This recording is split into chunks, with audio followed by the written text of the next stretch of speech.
Welcome back to the program, and now let's look at the key factors that the ADB report tell us about. The first one, Kunatakon, is the Asia's urbanization has such a unique features, is that over 1 billion people have been added to cities for the past several decades already, and another billion are set to be city dwellers. This massive scale of urbanization is taking place most notably within ASEAN in Indonesia, Philippines, and of course Thailand.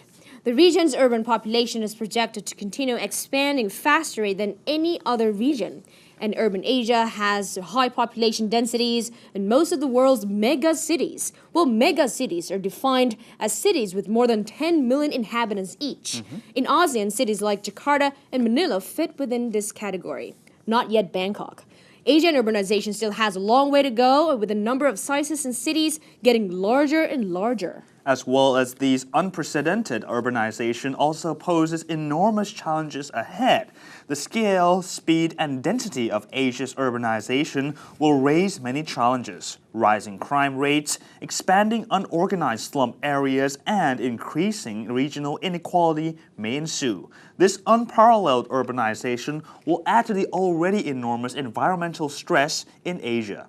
There's a speculation that vulnerability to flooding will increase with urbanization, with a projected 410 million urban Asians at risk of coastal flooding within 2025. More than half of the world's most polluted cities are in Asia, and air pollution contributed to 500,000 deaths yearly.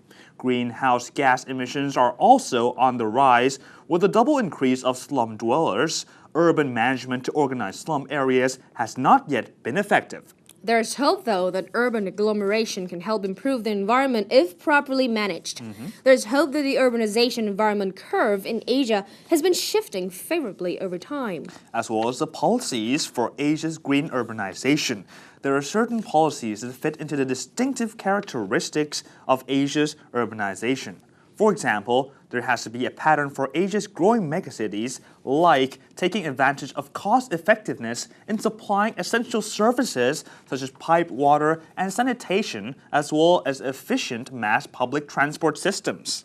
There's been a efficiency and conservation that enhanced to reduce the consumption of resources and energy needed to use rapid public transport for connectivity and less pollution, so causing less pollution. And quick connections to and from so-called satellite cities can ease the burden in central megacity hubs and raise the quality of urban life. Yes, as well as promoting new frontiers that use renewable resources and new technologies also help, as well as employing alternative energy and smart electricity grids to promote efficiency and reduce excessive emissions. And also to protect the poor for social harmony and inclusiveness.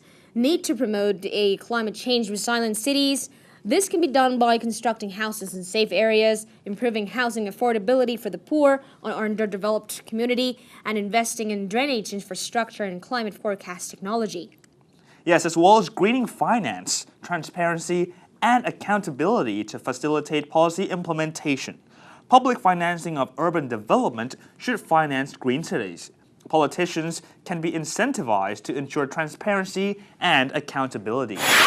All the key factors actually lead to an expected outcome: compact and smart cities. The Assistant Chief Economist Douglas Brooks tells us how to visualize each city. So what about the concept of compact and smart cities? That's a way to get better balance between the infrastructure, the public services, and the level of population. And it's to do it in a way that minimizes the negative effects on the environment and promotes the positive effects. The smart cities help to, based on a smart electricity grid, help to reduce electricity consumption, reduce the fuel consumption, reduce carbon dioxide emissions, those sort of things, as well as being more efficient and offering more opportunities for the city dwellers to take advantage of the new technology. The ADB report showcases that among ASEAN, only Singapore fits in the category in the concept of smart and compact city.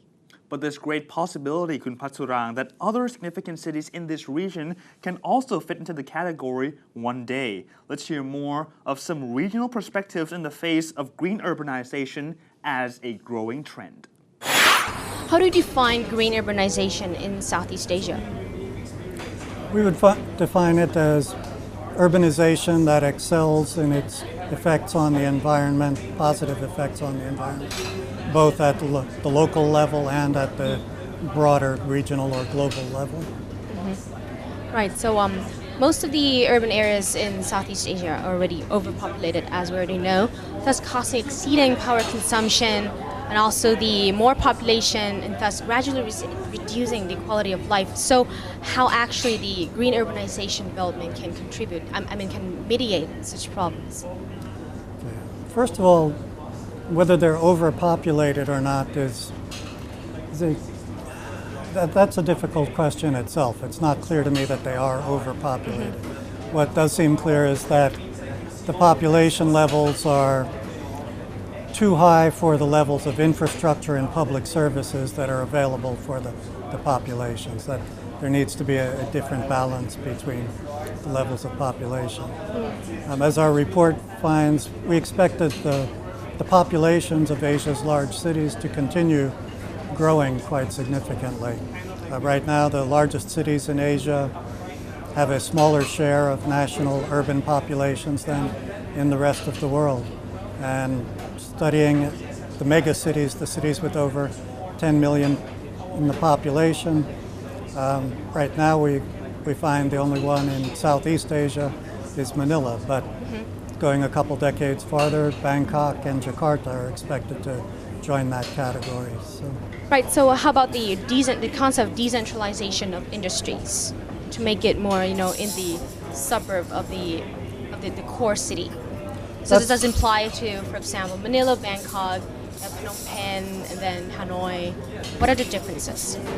It's a trend that we see taking place, and it's already been taking place to some extent in most of these places, and it's likely to continue. There's economic factors that generate their own incentives for industries to move out of the city center to areas where land prices are cheaper, wage rates may be lower, they can expand and connect with other industries more easily, those type of factors. And that helps to reduce the pollution and raise the quality of environment in the cities. When they're supported by the development of an industrial zone that concentrates certain types of infrastructure and creates an environment where the types of technology and the people who work with those types of technology are concentrated in a smaller area and can interact with each other more easily, it can become something of an incubator for new ideas, new technology, development of new industries and new sectors as well. I see. With the coming of the ASEAN community in 2015, particularly the AEC, ASEAN Economic Community, surely there's going to be a rapid urbanization as people moving in the city, the economic growth and thus. And what do you think of how should we make it green? Well, the ASEAN Economic Community will have a lot of impacts on the distribution of economic activities throughout the region. We do see the number of cities will increase, the sizes of cities will increase, probably the density of cities will increase. Yeah, so there's going to be like more Bangkok 1, Bangkok 2, Bangkok 3 around the core Bangkok, yeah? Probably, yes. Yeah.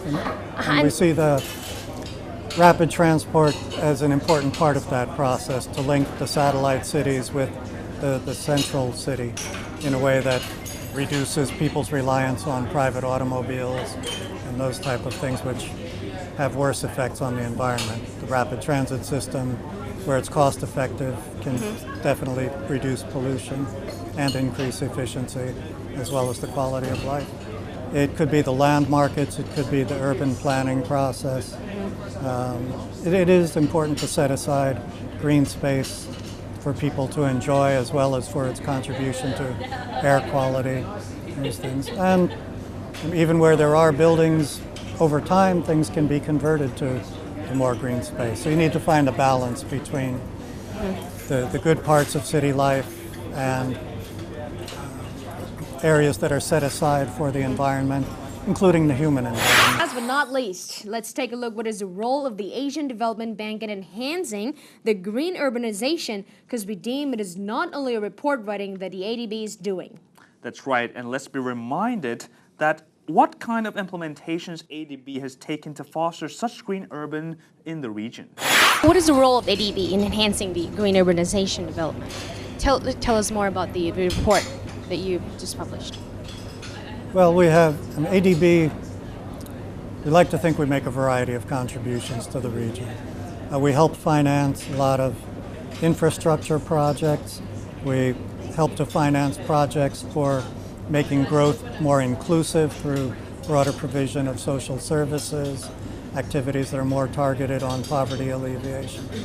And we try to do activities like this one that focus on developing the region's knowledge and spreading knowledge, disseminating it more widely to contribute to the making process, helping to educate the public, helping to educate policymakers, a lot of data activities, statistical work, so that there is a sound basis of statistical evidence so that you can have evidence-based policy making and get better analysis to support the results of that process.